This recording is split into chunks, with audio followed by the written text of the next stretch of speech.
iPad than you had expected. And as I've traveled and I've seen what's happening in China and Korea, I was just at G-Star a couple months ago, and it was amazing how much development is happening in Korea on the iPad, for example. And so I see it not just as a North American phenomenon, but it's something that's... I was in a meeting in China, and this girl, 25-year-old game industry worker, came in, and she's like, "Oh, is that available on my iPad?"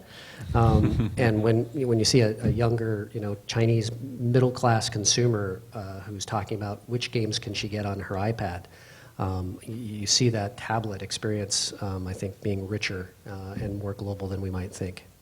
There's no doubt it's a great gaming platform, and then you also, I'm surprised, selling 50 million units in 2 years is the fastest adoption of any platform ever, I think. So, all right. So we have one question from Twitter from Tom O'Connor. Tom, are you here? He's not here. He's watching us remotely. His question was, how can and Tom is he's worked on a bunch of cool games. He's at Fifth Cell right now. How can development be sustained in a hit-driven, low-priced market? So if you think about most of these games we're talking about, they're very hit-driven, low-price. Is free-to-play the only way to sustain that development, or is there some other way to do it?